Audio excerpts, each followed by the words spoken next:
Hello, everybody, and welcome to the Travel Tuesday episode, part of Beard Bros Media Network, where culture meets industry. I'm your host, Brian Applegarth, creator of the Cannabis Trail and the Cannabis Travel Authority, and owner of Applegarth Strategies, an agency specialized in cross-industry tourism strategies and strategic consulting for cannabis and hemp. Today, we're focusing on the role of influencer marketing and storytelling and the power of cultural preservation and education in tourism. Joining us are two remarkable leaders in this space, Luna Stower and Jamie Evans. Luna has dedicated over 20 years to the cannabis industry, playing pivotal roles in the success of brands like Jetty Extracts and Blue River. Most recently, she served as Chief Impact Officer at iSpire Vape Technology. Luna is a recognized advocate globally for social justice and education within the cannabis community. Welcome, Luna. Thanks for being here. It's an honor. Jamie Evans, also known as the Herb Som. Jamie is a certified sommelier, author, and entrepreneur who seamlessly blends the worlds of cannabis, wine, and the culinary arts. She's the founder of the Herb Som and has been honored as one of Wine Enthusiast magazine's top 40 under 40 tastemakers. Thanks for being here, Jamie. Thank you for having me on the show, Brian, and lovely to see you, Luna. All right. And whether you're a seasoned cannabis professional, a consumer, a connoisseur, or even new to the scene, in this episode, we promise valuable insights to the evolving landscape of cannabis and hemp tourism. So let's dive in. All right. First questions for you, Luna. We're going to dig into the backgrounds and a little bit into your relationship with cannabis tourism. So your journey in the cannabis industry spans over 2 decades. You've been in it a long time, working with some of the most well-known California brands and advocating for social justice. Can you walk us through how your background led you into cannabis tourism and influencer marketing? Well, other than the fact that I'm obsessed with travel just naturally and was an educator, I got my master's in teaching. So I taught in public schools and prisons and juvenile halls for over 10 years. So really, like, being an educator, expressing ideas, having passion and communicating that has always been endemic to my past. You know, both of my parents were activists. I come from a long line of activists. My family survived the Holocaust. So we always learned, you know, silence is violence. And if you see something, say something. And social justice is the responsibility of everyone. And so I feel like that natural alignment with justice and wanting to see the world a better place is what being a tastemaker is what being influential means. Not everyone knows how to find their voice or what their voice even is. And it's really a sad situation these days that, you know, a lot of influencers are it's considered a dirty word because people think that you're just paid to play. But the original tastemakers and thought leaders, you know, are the ones that have started revolutions, that have, you know, started incredible companies and invented beautiful things that have improved the lives of humans across the world. And so for me, I always feel like if you don't have education and communication and this concept of making the world a better place than what you found it at the core of what you're doing, you're probably not going to get very far in the cannabis industry. How it relates to travel, obviously, I just got off the phone with my friend Heidi. We're going to Spain next in a couple of weeks. She's never been. And I'm trying to explain to her, we're going to the largest, you know, cannabis event in Europe, but it's in an illegal country and you could get arrested. And I have been arrested for cannabis in just possessing it in Spain. So it is really important to where are you consuming? You know, what's your relationship with this plant? That's very dictated by movement and renting and, you know, these kinds of touristic elements that I don't think we really think about. So as a social justice focused person, making sure that there's safe access and safe spaces for consumption, it marries perfectly. So that's what we're trying to get the word out. I really appreciate you doing this work. It was such a trip to be in Oakland with you. That night we did the mixer with the Chamber of Commerce and the Hotels Association and the restaurants. And it's like, why wouldn't we work together? You know, people get high, they want to go out to eat. They want to go smoke in the back, you know, patio of their hotel or their Airbnb. And these conversations are happening under so much tension and through lawsuits and through these politicized moments. Why don't we just have like a conversation with them offline and be like, hey, what are the real risks here? Like, how can we mitigate them? Can we make each other more money and keep everyone safe? The answer is yes. Right. And the tourism economy is significant, right? Like travel accounts for over 10.2% of the global economy.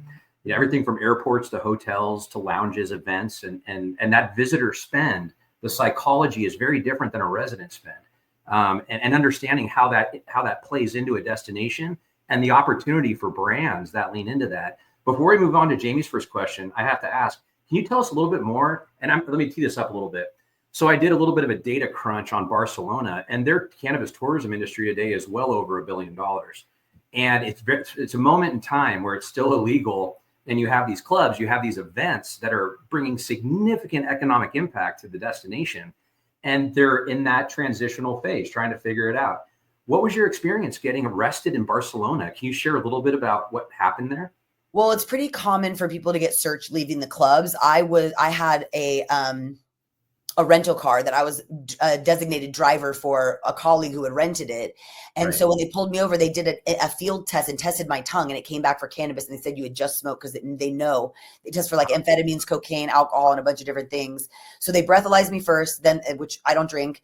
Then they took my tongue. It came back positive. And then they detained me and took a cheek sample, because now I'm in their like DUI database for the cells. And then they took a saliva sample to send to the lab to double confirm that there was cannabis in my system, so that I couldn't rebut the field test. But it was very strict, but not punitive, right? It was just a misdemeanor or an infraction that I was able to pay at the ATM. It was 2,500 euro. So you can tell that it's just kind of a racket, but they're very Catholic. They do believe that, cannabis, the way that the culture is, it's very immature there and very like bro-y and young. And so they don't see the sophistication element. They just think that they're cleaning up the riffraff, and that it's a threat to the nuclear family. So, when you're talking about that number of billions of dollars, like that may make sense over all of the social clubs around Spain, but they're still getting raided and having to pay $10,000 to get the police to not go in and literally go through and take every bit of cannabis out of the club and search all of the people and their persons and take their cannabis. So they either have to pay 10 grand and then they leave, or so that's what happened last year. Is there were 17 clubs that were raided. It's really, it's kind of ironic that that's kind of how it is in the States too. It's such a quasi-legal space. That's why this influencer marketing, tourism, and education and exposure is so important, because people are losing their livelihoods and their freedom over the misunderstandings and stigma around this plant. Yeah, fascinating. Jamie, good to see you. Good to see Thanks you. for being here. So you bring a really interesting perspective, and you orientate to this cannabis tourism space in a really special way. You blend the worlds of wine, wellness, and cannabis infused beverages. Can you tell us a little bit about your transition from hospitality and wine into cannabis, and the opportunities that you're currently a part of, and what you see growing in this space for your specific niche? Of course. Yeah. So I come from a very long history of working in the wine industry. I spent about a decade working with wine, doing all sorts of things. So whether it's working in the tasting room, doing wine marketing, wine PR, wore many hats in that space. But in 2017, I decided to cross over to cannabis. And I really wanted to come into the space with a focus on the culinary cannabis world.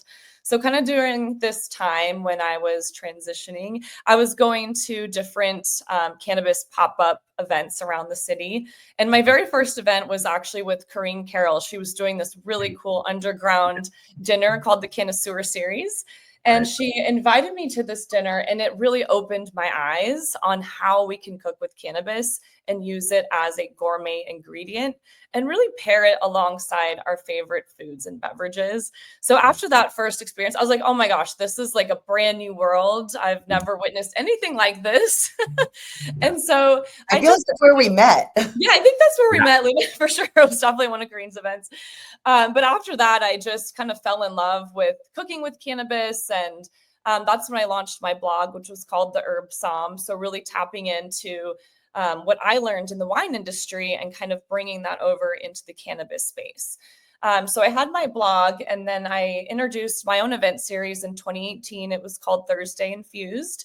And I worked with many of the cannabis chefs that I was interviewing and learning from to host a multi-course dining series. So this was in the Mission District of San Francisco. And coming from the wine industry, I always wanted to do like pairings with the meal as well. So it'd be kind of like a 4-course pairing dinner, almost like what you'd see like a winemaker dinner, if you will. And really kind of elevating that experience and introducing guests to kind of this new way of enjoying cannabis, which was really at the dinner table alongside your friends. And I feel like a lot of people that were coming to the events, they were actually brand new to cannabis. And this was a really great way to introduce them to different products and just kind of give them the space to ask questions and learn about the plant in this very fun, familiar way where we're breaking bread together. They're learning from the chef. So yeah, ever since then, I've just fell in love with the industry and have worked in the cannabis beverage space now. I launched my own cannabis mobile bartending business. So I think there's just so much room for cannabis and hospitality, especially when we're talking about the culinary world. Yeah, let's go a layer deeper real quick on that culinary world. I've been to a handful of dinners, and there's so many ways to curate it depending on who's at the table. Can you briefly touch on a couple different ways that you've seen cannabis be an experiential culinary activity, and the different ways that cannabis is presented and positioned? Yeah, for sure. So at my dinners at Thursday Infused, the food was infused with a very low dose of cannabis, but we'd also have different smokables throughout the meal as well. So whether that be flour or a pre-roll or like a vape partner coming in, it was really educating the guests on how to pair cannabis with different ingredients in the food. And if we're drinking wine, how to pair that with the wine. So there's like the infusion part. Then you have like the pairing kind of idea. And I've done a lot of events where we're just pairing cannabis, maybe with a bite of food, or we're doing sensory pairings when you're smelling cannabis alongside wine. That's a really cool way to do it. And then also, I think there's like different like cooking demos that you can do and teach people how to cook with cannabis. And with my books, I've written 4 cannabis-focused cookbooks, very dialed into the cannabis beverage side. So I've been really into teaching people how to craft their own beverages at home. So this is kind of like the 4th piece is really tying in the cannabis beverage side and maybe hosting a cannabis beverage bar at an event, because the truth is so many people want an alternative to alcohol, especially as trends continue the way they are. So for someone to enjoy a really beautiful low dose drink, I think a cannabis beverage is the perfect thing to do that with. Yeah, I totally agree. Thank you for that explanation. Yeah, it's really, cannabis is such an inclusive plant, right? So from people who don't drink alcohol and prefer cannabis and smoking cannabis to people who don't want to smoke anything but drink wine and they're willing to try cannabis, us as a community continuing to provide spaces and platforms for the entire spectrum of humans that are interacting with this plant, especially in an experiential platform like travel. When you have people that are a stranger in a strange world or a strange place that are willing and open, they're predisposed to trying new things. They're ready for it. They want it. And what does that mean from a sampling standpoint for brands? Have you guys both, open up to both of you, have you seen any brands that you think are maximizing the opportunity here in tourism to be experiential marketing with the influencer layer with the two of you? Oh yeah, absolutely. So I actually do a lot of work with Jim and Brian of Bohemian Chemist. So they're based in Anderson Valley, and they actually own a hotel as well called the Madrones. And so some of the things that I've done with them is we actually have hosted wine and cannabis pairings. It's a private event with their hotel guests. And so their hotel guests will join us. They have this beautiful kind of private patio in the back of the hotel. And we've worked with Longmeadow Ranch Winery to really host this very elevated pairing experience. Anderson Valley is both wine and weed country. And so I think people are traveling there to experience both worlds. But Bohemian Chemist has they've done such a great job of combining the two worlds together. And then also having people stay at their hotel. I think they're just a perfect example of what the future of tourism could look like. How about you, Luna? I actually really liked what the Humphrey Slocum Pink Jesus combo with the Sonoma Hills Farm was just so fabulous. I loved that and they had a vegan option even. And I love that, like, it's bringing in things that you already love. Like, people already scream for ice cream, right? So that's already in there. Pink Jesus obviously is a funny name. It brings interest. And obviously San Francisco is pretty queer. A lot of these companies are queer owned or queer focused. And I think that brings in kind of like an element of safety. Obviously people are coming to San Francisco into the Bay Area because of our progressive politics, because of our history and social justice and equal rights. And so I think that those have been really fun examples of stuff like that. I know this isn't as public, but I really liked the concept of Terpene Belt Farms does a harvest party every year where we get to go on buses and we get to walk through all the different fields. They have almost 300 acres of hemp that they are flavor farming for, that they distill into terpenes to put into, perfumes and candles and infused drinks. And they had all these use cases of, infused gelatos and cool, kind of what Jamie does, like how to infuse it. Obviously they're not cannabinoid infused, but we were able to actually, the 2 buses went on this tour and each bus chose all the colas that they want. Every person got to choose one, and you go out with the basket, you clip it, you go back to the barn, and they distill it in a micro distiller. Oh my gosh, that's so cool. And it was amazing. And it was because I was, we were there as vaporizer technology brands, and there were 2 or 3 other like competitors, but it's such a warm environment. It was really fun that there were 3 different vape pens, 2 different buses that made like bus number 1 and blend number 2. And we kind of like competed to see which had a better salad mix, because everyone basically put their colas together to make their own unique blend. And so we filled it into, they had hemp derived cannabinoids. So it was like a Delta 8 and so it was like seed to vape within an hour. We had just cut it. It was freshly distilled, and we were literally vaping it out of 3 different kinds of hardware, comparing how the airflow was, how the flavor was, which if one got a little warmer, if one got a bigger clouds, and we just got to have this unbelievable experience surrounded by the infused gelato, the smell of the diffusers. They gifted us these gorgeous diffusers.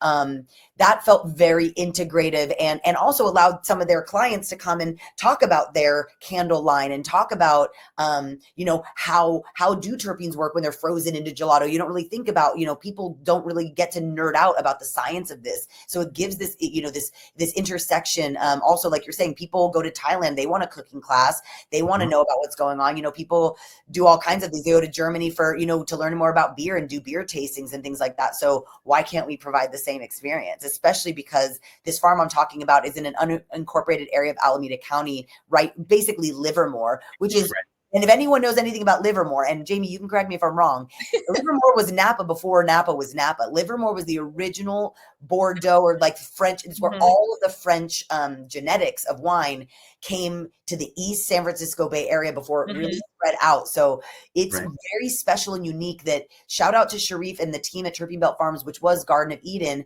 because they were able to actually have their offices and Garden of Eden dispensary right next to Darcy Kent Vineyards, because it's an unincorporated area, because he made friends with the vintners and they understood the benefit. This is a very no area. They usually don't like to cross wine and weed, and it's very highly regulated. And he found this little sweet spot that I just think is going to blow up once we get decriminalization, and people from the average tourism space can actually go and visit these farms, not just like industry insiders that they want to treat.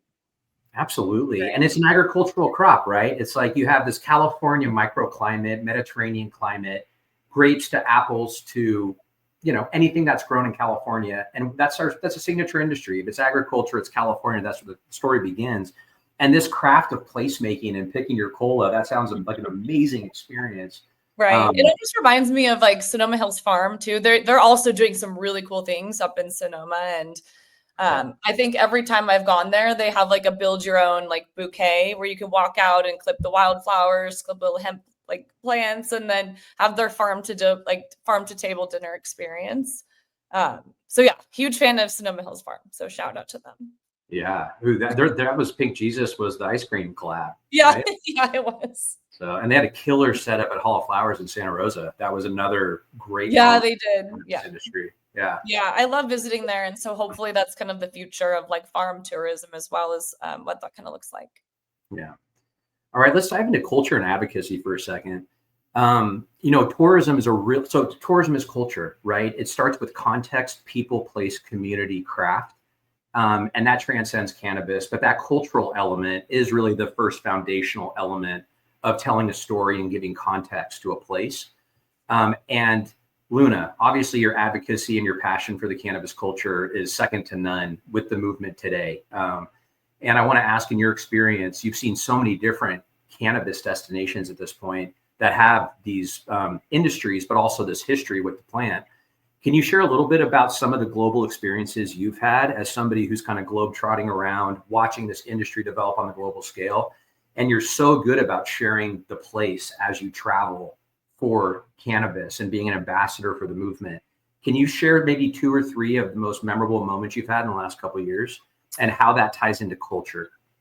Love it. Yeah, South Africa is killing it. Nirvana and Alibi are sister consumption lounges. They have a rooftop DJ area where you can smoke in an open doors area. They have a multiple layer building where they have one area that's just meeting rooms, really minimalist WeWork style with soundproof rooms, a full kitchen, a big open style, kind of feels like a lounge or a bar with pool tables and smash burgers, and a beautiful, incredibly gorgeous and well set up actual, bud tender dispensary where you can get all kinds of rigs and rent them out for free. And there's no crazy security guard at the front. You don't feel like you're in a dark room. It's the best consumption lounges. And we're probably next in line. I would say San Francisco probably has the nicest consumption lounges in the world next to them. But as far as consumption goes, and they call it Green Door. It's a mix of outdoor and greenhouse.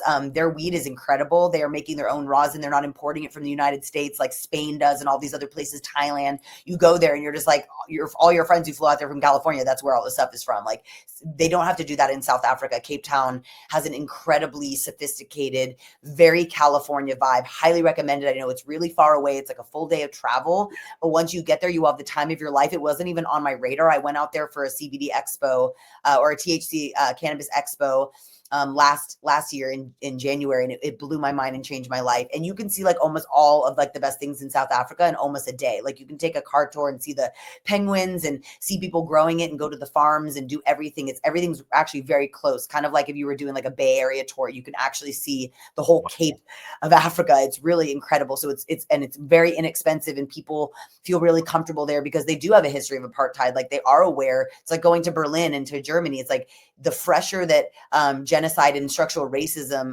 have been, the more open and understanding people are to have those conversations. It's not this thing that people are just sliding under the rug, or it was so far away that it's not relevant anymore. There's really rich conversations happening around social justice and about how cannabis can bring reparations to something as war-torn and civil war-torn as South Africa. Colombia needs a shout out. They say 70% of the strains in Northern California were brought from hippies that went down to Santa Marta in Colombia down in the 70s and 80s. Jamie also has fallen in love with it. Check out her page. You'll see some unbelievable photographs of Bogota and different places that she went. I'm a huge fan of Medellin, or Medellin, as some people say in English. Medellin is one of the most vibrant places to grow cannabis. Rio Negro, which is right outside of the main area, is well known for, it's called the Eternal Spring. They grow unbelievable cannabis out there. Their culture is rich. They are tired of being the drug war brand. They're trying to rebrand and own plant medicine and indigeneity in a way that really rebrands the Pablo Escobar years. And they're doing it with really heart-centered people, a lot of women involved. South America has been unbelievably welcoming to me as a woman. I'm always impressed. Brazil too. I have to name Brazil. And Chile. Chile's not online quite yet. Brazil and Colombia have way more of a legal structure, but South American industries are obviously, machista is a problem all in South America, but I have found unbelievably well-coordinated, female-owned, female-run, and IP that comes from women in those spaces. They're very excited and open to working with people in ways that like I haven't found Central American or European cultures to like be as open and welcoming to us in the ways that like Colombia. I mean, Jamie, you can correct me if I'm wrong, but you go to Europe a lot and you go to South America and like there's a genuine difference in how honestly excited they are to work with us. They're not threatened by us, they don't romanticize us, right? Like there's just this warmth, instant warmth. They're not turning their nose up. Right. Yeah. And I actually did a wine and weed tour down in Colombia. This was last year with a group called Wind Hill Tours. And so I brought a group of 10 people down to Colombia, and it was one of the most, it was such a beautiful experience. Everything from the food to the culture, to the coffee, to the cannabis. It was just it just blew my whole mind. And I just hope to go down there more and really celebrate that culture. Have you guys, so when you're for example, when you're in South Africa, do you see local strains like Durban Poison or these like nods to Colombian Gold, right? So when you were there, we're definitely trying to bring that back, but at the end of the day, American trends push everything. And if exotics are sexy, everyone just watches Instagram and wants to be like Wiz Khalifa. So unfortunately, it's the same thing here. It's kind of like it's just like with anything. There's always the people that are trying to bring it back to the roots and the people that are hyper modernistic and trying to be on top of trends. And there is a little bit of that tension of people wanting to keep landrace, because I do travel a lot. I'm always like, where are the landrace strains? And everyone's like, I've got this and that. I'm like, those are all from Northern California. I don't want that. Like, I already have that. And they're like, that's what sells, or that's what's this or that. And so it as you're traveling, if the more demand that we have for that, if they realize that people are coming to them for their landrace, maybe they will, focus their genetics on that, or maybe they will focus their marketing on that, or make space for people who are looking for the original. Like some people go to Japan and they're just down for like a loud sushi party, and other people are like, I want to go to the 400-year-old one behind the dojo, and people are like, there's gonna be a space for that. People want to go to Tokyo and get old world Tokyo. People want to come to California and go to the Haight Ashbury tour. They don't just want to go to SpaceX, or they don't want to go to the Meta headquarters. They want to see where 420 was invented in Marin. They want to see, the Jerry Garcia movement. People are missing that texture of life. Like, everything's become so plastic and so AI that going back to something that feels real is like something that's really a monetizable and valuable thing right now. The throwback, the nostalgia, it's a thing. Yeah, absolutely. Jamie, how about you? Have you seen any of these local cultivars or local products that stood out in your travels? Well, I've been doing a lot of traveling just because of my work with the wine industry as well. So a lot of what I do is kind of in wine country around the Bay Area. So whether that be Sonoma, Napa, and then up in Anderson Valley, that's where I've been doing a lot of my activations and education. And recently, so I've been working with a group called Cannabis. And so they really specialize in hosting overnight experiences for guests. And we actually hosted one on February 8th. This was just a couple weeks ago. And so I hosted a wine and cannabis pairing with one of the farmers called Marijuana. And so he had some really interesting cultivars that we were working with, and we paired them with 3 different wines. And we walked the guests through this like very elevated experience. We had like tasting mats. It's like basically what you would experience if you walked into a winery that's set up. And then we also paired chocolates with the experience too, and really kind of talked about all the nuances that were similar in the wine, the cannabis, the chocolates, and really kind of bringing all of those things together, and really kind of making this new experience, which a lot of people have never even paired cannabis with anything before. So this really opened their eyes to thinking about cannabis as like a connoisseur would, and how they can kind of pair different strains with different wines or ingredients, and really enhancing any type of meal or occasion. So that was super fun. Yeah. Shout out to Marijuana. Love him. Yeah, Marijuana. Yeah. So he's so meticulous. His craft, talk about craft. That dude is a total nerd, and it's so meticulous. I really appreciate his sharing, his storage. Like, he was doing a gram of his dry sift for $20 at Bohemian Chemist. And I never buy stuff. I make my own. I grow my own. I get stuff for free, and I'm like, I am literally spending $100 on 4 of your grams right now. I literally bought him out. I was like, this is so fire. It's so good. Yeah. And I think something that was so special about that, he was actually there educating about his flower. So he had the opportunity to tell his story to guests, and people had all different kinds of questions in terms of growing, farming, and it just gave him the opportunity to share to a new audience, which I know that for farmers, it's not very easy to connect with the consumer, especially when we look at social media, which is very against the cannabis industry, especially anytime we're talking about plants. It's very hard to communicate that message. So I just was really happy to be a part of that and to collaborate with him to be able to do that. Yeah. Luna, I want to turn it back on you for 1 second. You talk about something that I'm really passionate about as well, which is this opportunity to really put things within the context of a movement and to keep names of pioneers and people and moments in history that should, I would say, define or should have a role in defining the industry culture today. Can you speak a little bit about some of the pioneers and some of the moments of cannabis history that you think need to be adopted by the California cannabis industry in this instance and celebrated and known about? Like, who are some people and some moments in time that the California cannabis industry needs to make an effort collectively to keep alive and spoken about, to unite us in the culture that built this industry? Beautiful question. And honestly, there's so many that it's a blessing to like have a flood of hundreds of answers to that question. But before I go into the longer answer, the obvious, you can't start a conversation around California and cannabis without talking about Brownie Mary and Dennis Perone. If we did not have an elderly woman being violently detained by police officers for bringing in brownies to kids that were wasting away from wasting syndrome, which is what was killing people. People don't realize that the 30-something thousand generally young men in San Francisco who died, they were dying from wasting syndrome. It wasn't from AIDS. It was actually, or HIV. It was from the symptoms that are so beautifully managed by this plant: mood, appetite, sleep, and pleasure, which is important to young men who are dying, feeling good, laughing, mood, so Dennis Perone, kind of riding the coattails of that media storm where people were just furious to see this adorable, tiny old lady getting arrested. So it was a little bit of the groundswell of the Rosa Parks, and then the MLK coming through and the Malcolm X coming through and solidifying the request and being like, we get it. We're pissed.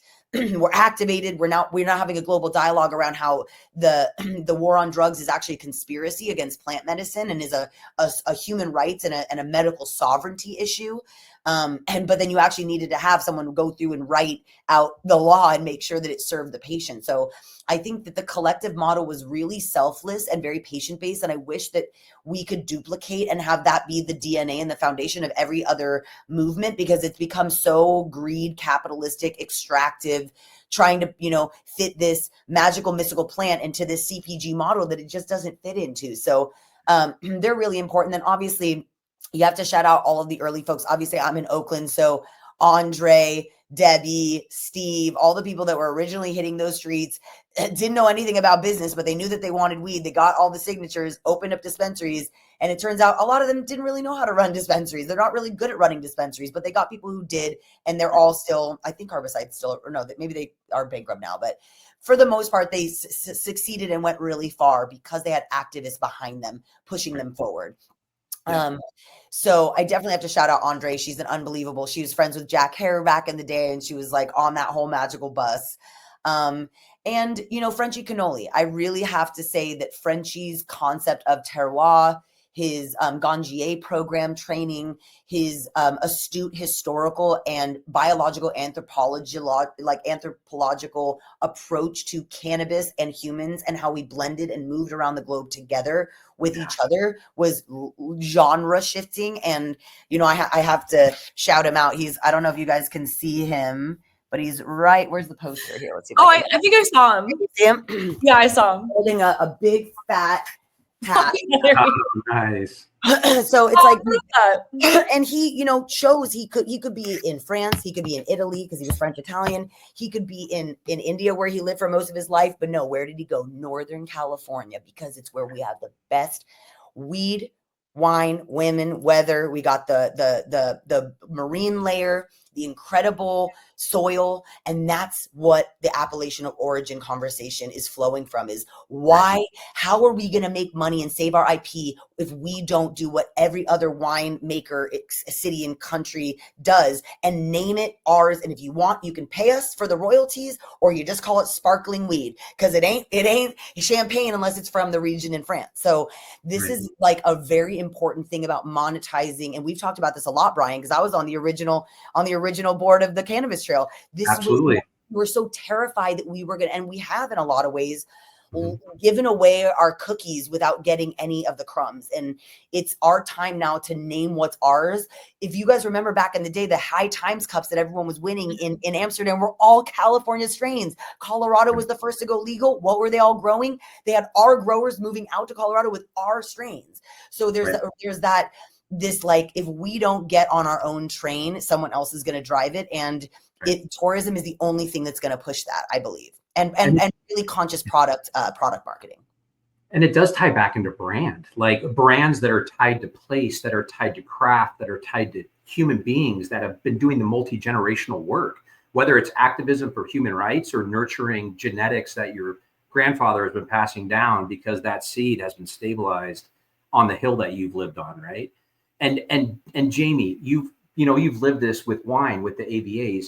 Can you talk a little bit about the importance of this California Cannabis Appellations program that's coming alive and what that means for marketing and growth and maturity for tourism and travel related to cannabis?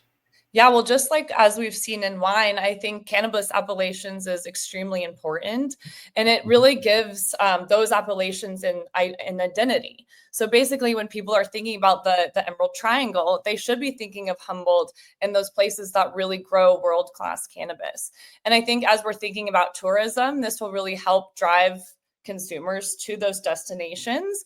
And hopefully we'll be able to see, as regulations begin to change, places in Humboldt being able to host different tourism experiences, such as farm tours and farm tastings, and kind of seeing like what we see in the wine industry, where people can walk the cannabis grow, they can see the plants, they can have that one-on-one with the farmer and really learn that way. And I think one of the first experiences that I had when I actually saw the plants, it blew my mind. And I thought it was just the coolest thing to really just to touch the soil and smell like the colas and be able to smell the terpenes in the air. I think that is such a game changer when you look at cannabis.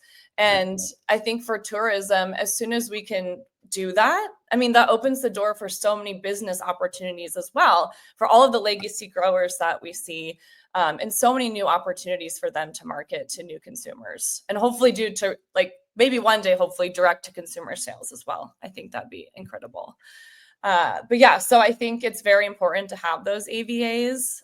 It's also important in those wine and cannabis regions, if both industries can collaborate and come together to form partnerships that kind of advocate for each other and collaborate with one another, just like we're seeing in Anderson Valley. I think they do it so well up there. I think that would just greatly benefit places like Sonoma, Napa, Anderson Valley, all the way up to Mendocino and Humboldt. So I just think there's a lot of opportunities, and then really follow in the footsteps like wine, and kind of take it from there. Yeah. Just real quick, you just mentioned D2C. Like, I don't think that we talk about that enough. If we had D2C, every complaint you've ever heard from any cannabis office, like operator, would just go away. Right. It is the number one easiest way to get us out of the hole that we're in. And I don't think that 100% people understand that. And people outside of the space they don't understand like banking, advertising, not getting your account shut down, just being able to drop ship something, being able to talk openly about what you do. Like the fact that the small business is the American dream, and bootstrap mentality doesn't apply to cannabis makes no sense. It makes no sense of all of these things, right? Like, it's not free market capitalism. All these things that we say are so American, why don't they get to apply to cannabis, which was technically one of the first cash crops in the country? Yeah. So, and that's really how I got that out. That was a really good point. Yeah. And I think like that's how a lot of small wineries survive. They have that direct to consumer model, and that's what they thrive on. And so I think with cannabis, like, we really do need to think about those things and give our farmers that opportunity. Yeah, I mean, that's for when I think about the legacy culture, there may have been little beefs here and there between like Jack and Dennis about hemp and cannabis and what's the right strategy, but everybody wanted safe, wide access. And it's really interesting to me that the industry now, there's beefing over hemp and cannabis, right? Like cutting out of the knees and whatever happened to serving the plant, and now it's shifting in some ways. And I'd love to hear both your opinions on that. Of what do you think is the right path forward for, or just what's your opinion on the situation here with hemp versus cannabis, and that being divided versus the plant being widespread access safely? It is the same plant. We have Stockholm syndrome, that we use the words of the oppressors.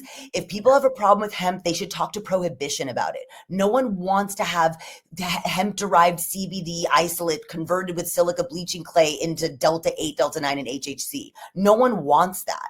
The hemp operators did not ask for this. They are trying to survive too. So I get really frustrated when the cannabis industry turns on hemp, because it was an arbitrary point 0.3% number. We are identifying with our captors. We are using their language, and we need to really start getting back together. To your point about Jack and Dennis, it's so sad that this has been, I've never framed it like that, but this has always been an argument, but it's a moot point because it's a nomenclature issue. It's a misnomer to call something hemp and marijuana. They're highly racialized terms anyway. So I just wish that people would like focus their energy on descheduling and not on each other, because we're all working with the plant. And I totally agree. We all should be serving this plant. Yeah. And I think like with the hemp derived beverages, I mean, that's the only way a lot of beverage companies are staying alive, because it gets them out of California and into other states. So I think like that from the beverage point of view is extremely important, is to be able to have that access to the hemp industry and be like in mainstream stores like Total Wine and More and Bevmo, where these beverages actually belong. So when California put those restrictions in September, I know so many beverage producers had to scramble to get their hemp products out and then try to reformulate for the regulated industry. And right. I think the future really is this hemp-derived model where we can ship across state lines for beverages at least, and hopefully be in like on-premise locations as well, just because it is such a great alternative to alcohol. Yeah, safe white access. And it's interesting when I think about, again, that original movement, it was always serving the plant. Like they may have disagreed, but at the end of the day, it was about safe access, get the plant into people's hands, and the plant will do the work. It's intelligent. It will figure it out. And now it's sometimes you hear these fights and it comes down to money and who my piece of the pie being protected and bigger. And it's interesting to watch that the leadership of influence change as the movement evolves, and how do we manage that as an industry to not lose the soul? But it wouldn't happen if we didn't have scarcity. The thing is people do weird shit under weird pressure. None of us would be fighting over a pie if we weren't given scarcity. We have a scarcity mindset because there's a finite amount of licenses, capital, all of these things. And everyone always wonders, like, why did we turn on each other? It's because prohibition made us, I mean, even in war times, people who are going through the same situation turn on each other and are violent when they're in the same situation.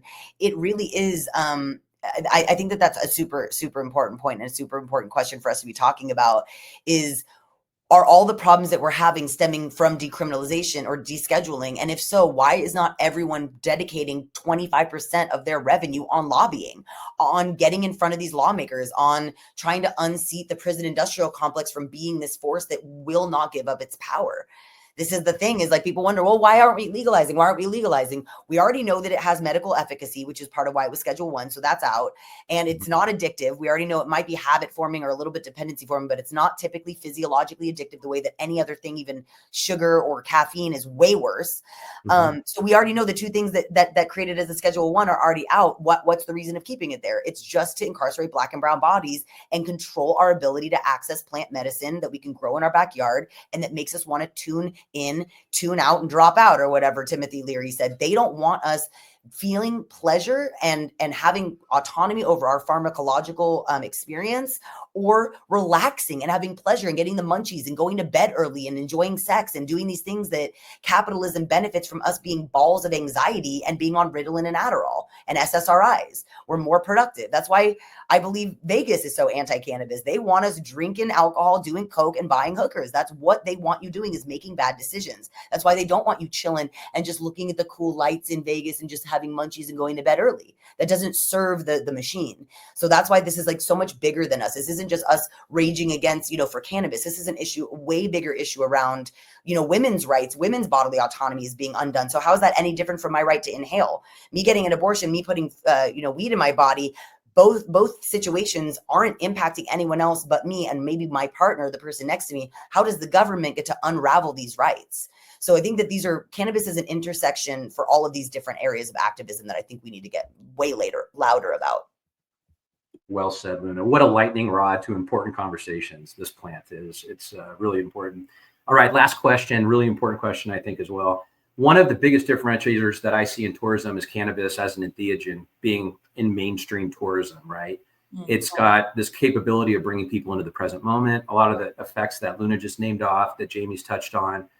Now, as cannabis kind of pioneers this new tourism vertical around flow state and creativity and inspiration and connection and self-discovery, What do you guys, how do you see it evolving, and how does the tourism industry need to be thinking about this to make sure that we manifest the highest and best expression of cannabis experiences in travel? Do you want me to start? Okay, well, since I'm so focused on beverages, I really think there is a future with cannabis beverage bars and cannabis, and hopefully cannabis beverages being at more mainstream locations as well. And like I said earlier in the show, I recently launched a mobile cannabis bartending company. We're called the Herbal Cocktail Co. So we're very much really bullish about this idea that people want that alternative than just your traditional cocktail. So our vision is, and our hope is that one day, like, cannabis cocktails will be integrated in restaurants and bars, and even in my kind of like in my dreams too, I'd love to have like culinary cannabis as well. So like infused dining experience be more mainstream and have regulations kind of support that as well. But I do think there's a big future with cannabis beverages, and hopefully we'll see some more activations around that. Awesome. Luna, what's your take on it?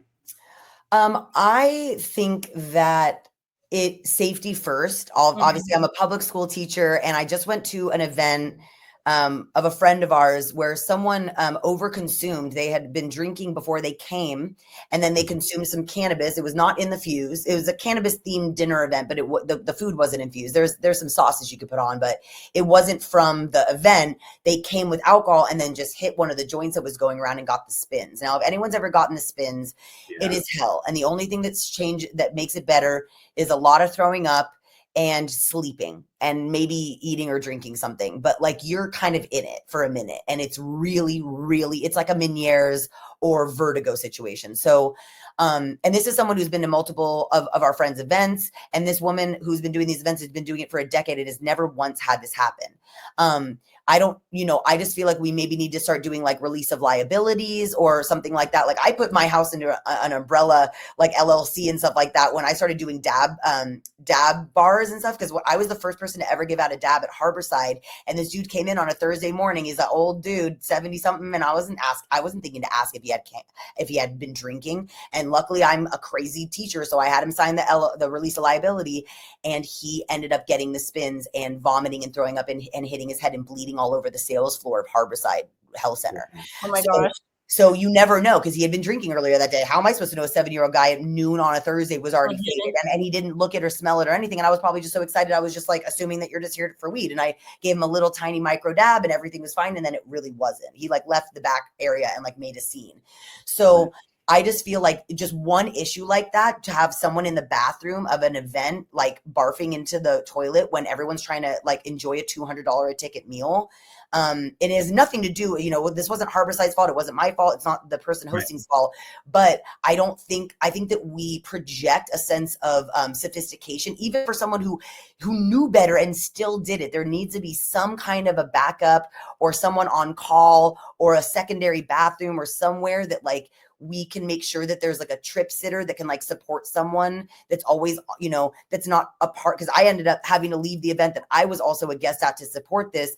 These are things that we don't think about. And I'm not trying to throw anyone under the bus. These are important examples because I want these things to continue. And these people are really professional, and they really do deserve, the consumer and the host.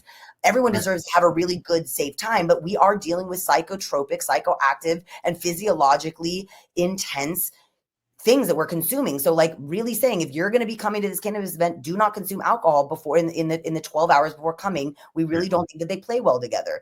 You can, if you want to microdose on psychedelics, that's fine, but keep it really micro, keep it, sub-perceptual. We don't need to be having vomit at a high-end event. You can make it funny. You can make it legal. You can just tie it into like when you're purchasing the ticket. But if we don't get ahead of that, it's like what I do with Vape Safer. We are the ones that tell the regulators what kind of regulations we need, so that we're the ones writing it and baking our DNA and setting the narrative, instead of us waiting for it to be handed to us in a lawsuit or in a regulatory structure that is not friendly to us. We have to get ahead of that conversation and anticipate and be like, we know what's going to go wrong. Here's how we can keep it chill and still be profitable and safe and create a responsible use scenario. Yeah. And I think like a part of that too is really curating that experience and making sure every guest is comfortable. So at like my dinners, like I said, a lot of new people would come to these experiences without cannabis like knowledge really. But I would really check in with every guest, make sure they knew exactly what they're consuming, what their dosage level they were comfortable with, whether that was 2.5 milligrams, whether that was 5 milligrams, and really customize that experience so that they do feel good and they're walking away with, you know, this elevated approach and this elevated idea that they didn't get too messed up, that you can do a low dose of cannabis and that you can pair it with different things. But yeah, it all comes down to being safe and responsible. And that fully comes down to the event host 100%. So agreed, Luna, love everything that you said. And I will say one more thing too. It's kind of like a prenup.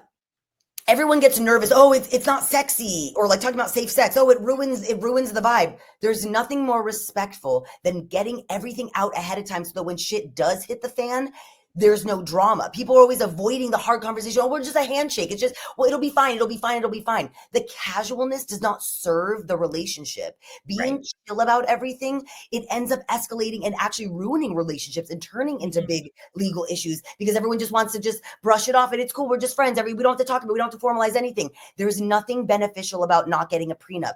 Getting a prenup, so to speak, and getting the expectations out before makes it so that, you know, I'm a true believer that clear is kind. And in order to have healthy relationships, you need to set expectations really clearly. And cannabis deserves that level of communication and transparency and professionalism. It's not, yes, it's awkward for a minute, but better than having a drawn out battle where someone's talking about you on an Instagram story and your friends are calling you and it's all this drama. If you had just had a contract that just simply stated this and this and this is the expectation. And if this and this doesn't happen, these are plan Bs. And if it doesn't happen within this, these are the consequences. If you don't have like a simple one-page document that AI can literally create for you in 25 seconds for free, then you should not be in this business. We cannot trust people that don't take this seriously. Like, don't get married if you're not ready to have that conversation. Don't have intercourse if you can't talk about condoms or your STI status. If you shouldn't be having these engagements if you can't have the hard conversation before it starts. And I'm sorry to use those examples, but I feel like there's a lot of like fear and embarrassment around being honest about legal issues and about our health stuff. But like, what's more uncool and unsexy than having an issue? You know, it's better when it's to have a conversation in peacetime than when it's in wartime. So just have the hard conversations, get things in paper, and don't be afraid of it because it's actually the most respectful thing you can do for the people on the planet. I remember Amanda Ryman talking about alcohol bars and why they have curved bar tops. And it's like a compliance thing so people don't hit their head. Right. It's like a very factual thing, but it's like one of those things where it's like, okay, what's the optimum design for a cannabis lounge for in a harm reduction lens kind of thing. I think the other pillar here I'm seeing besides the what is your dosing level, Jamie, being very intentional about that with activated THC, the kind of the communication up front, Luna, to set the expectation, is people who are new to it having context that this plant, well, one is there's CBD options, right? There's topicals, there's green juicing, there's hemp seeds with great nutrition, like all that stuff needs airtime. But also being able to talk about this plant being an entheogenic plant and what that means for connecting with the divine and approaching it with intention and reverence. And for a travel experience, like a green tea ceremony or a kava ceremony, and starting to frame things with that kind of intention, I think that's another opportunity in travel for people to learn and to deepen the experience. Thank you both for being here so much. I really, really appreciate it. I know that we're up on time. Thank you for sharing your insights at the intersection of cannabis tourism and influencer marketing. Both your contributions are truly meaningful in this movement today. And it's so important that we have good people with good values doing good education. To our listeners today, thank you for joining Beard Bros Travel Tuesday, part of the Beard Bros Media Network, where culture meets industry. I'm your host, Brian Applegarth. Stay tuned for more enlightening discussions next month. Thanks, Luna. Thanks, Jamie.